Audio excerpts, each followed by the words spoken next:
کی وجہ سے ہے کہ اسلام ایک ایسا فورس ہے جو ایتھیزم اور میٹیریلزم کے بالکل خلاف اور اللہ کے راستے کو بتلانا، یہ سب اسلام، اور اسلام کی وجہ سے نیکی، پاک بازی، مستقل مزاجی اور قربانی کا جذبہ، اور اس کے لیے اللہ نے مثالیں قائم کی ہیں، اور یہ مثالیں ہمارے پاس ہیں۔ خود حضور کی مثال کہ 23 سال کی جو زندگی تھی، اس میں حضور نے کیسی کیسی قربانیاں پیش کی، اور اپنے مکارم اخلاق سے اللہ خود فرماتا ہے کہ خلق العظیم ہے تم، اخلاقیات کے ہائیسٹ درجے پر تم فائز ہو۔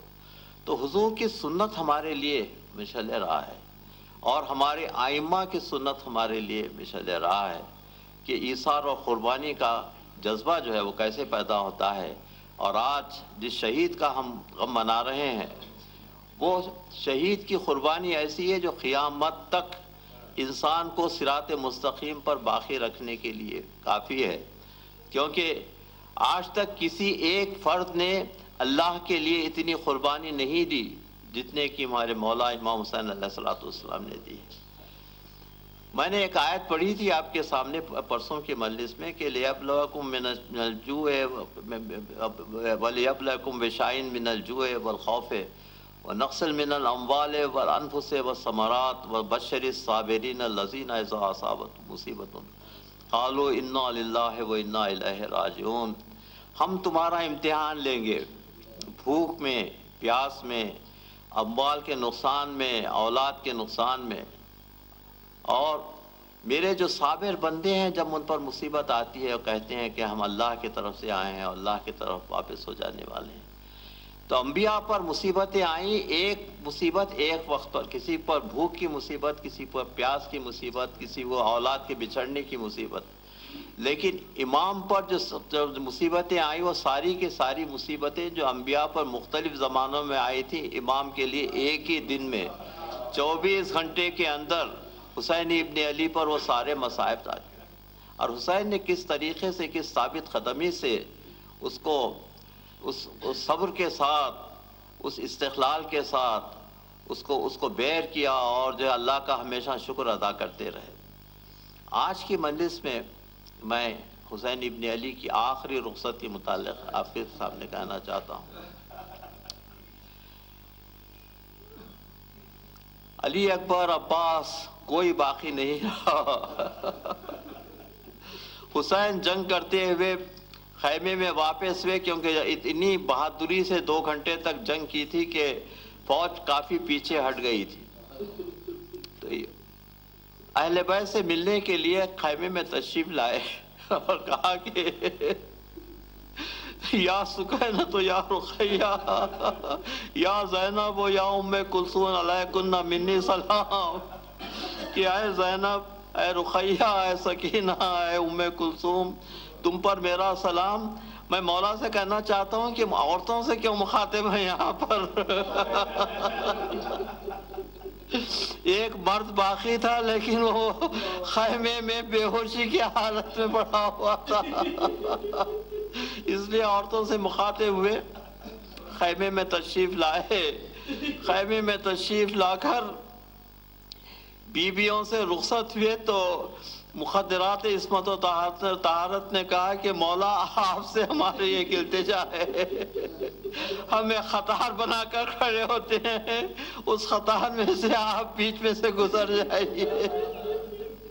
مولا حسرت بھری نگاہوں سے سب کو دیکھنے لگے اور سب کے آخر میں بیٹی کو رخصت کیا۔ اس کے بعد آئے اور دہنے اور بائیں دیکھنے لگے اور کہنے لگے کہ کوئی ہے میرے لیے گھوڑے کا لانے والا۔ اپنے اصحاب کو یاد کیا، دیکھا کہ بہن کربلا کی شیر دل خاتون گھوڑے کی لگام تھام کر لے کے لے آئی اور کہا کہ بھیا یہ گھوڑا تیار ہے، اس پر سوار ہو جائیے۔ مولا گھوڑے پر سوار ہوئے اور آگے بڑھنا چاہتے تھے کہ گھوڑا رک گیا تو مولا نے کہا کہ اے حزب وفادار، اب میرا مقتل بالکل قریب ہے، مجھے میرے مقتل تک پہنچا دے۔ تو گھوڑا پیچھے پلٹ کر دیکھنے لگا اور دیکھا کہ چہیتی بیٹی گھوڑوں کی زبوں سے لپٹی بھی ہے۔ کہا کہ بابا جان آپ گھوڑے سے اتر جائیے۔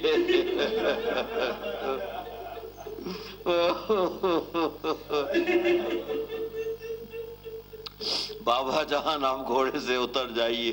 حسین گھوڑے سے اتر جائیے، اتر گئے اور کہا کہ آپ خاک پر لیٹ جائیے، میں آپ کے سینے پر آخری بار سونا چاہتی ہوں۔ حسین ریگے گن پر لیٹ گئے، بیٹی کو لپٹا لیا اور کہا کہ بیٹی میرے وعدہ پورا کرنے کا وقت آ چکا ہے، آپ صبر کرو۔ سکینہ بنت الحسین کو رخصت کر کے مولا آگے بڑھے۔ فوج اشقیاء سے مخاطب ہو کر کہنے لگے کہ اے فوج اشقیاء، اگر تمہارے ضامن ناقص میں گنہگار ہوں تو تم مجھے قتل کرنا کیوں چاہتے ہو؟ تو اسلام میں جو قتل کا حکم ہے یا تو ارتداد کی وجہ سے ہے، کیا میں نے مذہب میں کوئی تبدیلی کی ہے یا میرے ذمے کسی کا قتل واجب باقی ہے جس کا قصاص تم مجھ سے لینا چاہتے ہو؟ کہا کہ نہیں، نہ آپ کے ذمے کسی کا قصاص ہے، نہ آپ نے مذہب میں تبدیلی کی ہے، بلکہ آپ سے زیادہ مذہب پر چلنے والا کوئی نہیں ہے اس وقت دنیا میں، اور آپ کے جیسا رہنما کوئی نہیں ہے۔ لیکن آپ سے ہم جو لڑ رہے ہیں وہ آپ کے باپ کی دشمنی میں، بغضاً لگا بھی ابھی آپ کی دشمنی میں لڑ رہے ہیں۔ تو امام نے کہا کہ اب تک مسلمان سمجھ رہے تھے اور تلوار میان میں تھی، اب آپ نے کہا کہ اب جب انہوں نے کہا کہ آپ کے تو حضور کی حدیث سامنے آئی کہ یا علی تمہارا دشمن یا تو کافر ہے یا منافق ہے، تو اس کے بعد قرآن کی آیت یا ایھا رسول جاہدوا فی الکفار والمنافقین، جب ظاہر ہوگا کہ کفار اور منافقین ہیں، امام نے تلوار کھینچی اور فوج پر حملہ آور ہوئے، بہت دیر تک لڑتے رہے، کافی زخمی ہوئے، لیکن اس زخمی حالت میں کسی کی اتنی جرأت نہیں تھی کہ نزدیک آ کر تلوار سے وار کر سکے۔ تو حسین کے جتنے زخم تھے یا تو نیزوں کے زخم تھے یا وہ تیروں کے زخم تھے۔ جہاد کرتے کرتے خیمے کے پیچھے تشریف لائے، آخری بار بہن سے رخصت ہونا چاہتے تھے اور بیٹے کو وصیت کرنا چاہتے تھے۔ تو خیمے میں تشریف لائے تو امام زین العابدین علیہ السلام بے ہوش تھے، غش سے آنکھیں کھول دیں، اور امام کے الفاظ یہ ہے کہ میں نے دیکھا کہ ایک طائر سفید میرے سرانے کھڑا ہوا ہے۔ لوگوں نے پوچھا کہ یا مولا طائر سفید کا کیا مطلب ہے؟ کہا کہ میرے باپ کے جسم پر اتنے تیر لگے ہوئے تھے کہ میں پہچان نہیں سکا۔ امام اسی حالت میں، غش کی حالت میں اٹھے اور کہا کہ بابا جان میں آپ کی نصرت کرنا چاہتا ہوں۔ کہا کہ نہیں بیٹے، تمہارا جہاد آج سے شروع ہو رہا ہے،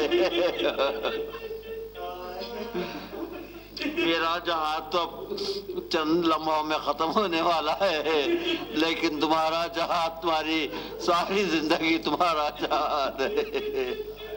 امام چوتھے امام پھر بے ہوش ہو گئے، مولا خیمے سے باہر تشریف لائے اور پھر جنگ میں مصروف ہو گئے۔ اتنے تیر لگے تھے کہ مولا گھوڑے پر ٹک نہ سکے۔ سنان ابن انس نے پیچھے سے ایسا نیزہ لگایا کہ امام زمین پر تشریف لائے۔ عصر کا وقت قریب آ رہا تھا اور امام نماز ادا کرنا چاہتے تھے، لیکن پیشانی پر تیر لگے ہوئے تھے۔ تو آپ نے سنا ہوا روایت میں کہ امام نے ریتی کا ایک تودہ جمع کیا، تو ریتی کا تودا جمع کرنے کی کیا ضرورت تھی؟ ریتی کا تودا اس لیے جمع کیا کہ اس پر سجدہ کر سکیں، تو امام کا سر سجدے میں تھا اور شمر ملعون نے اپنا کام کر دیا۔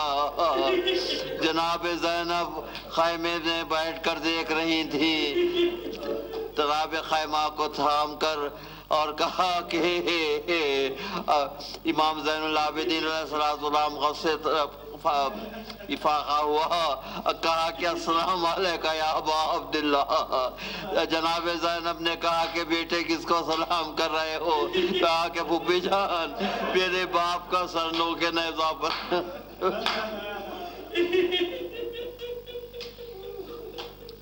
سيعلم الذين ظلموا أي منقلب ينقلبون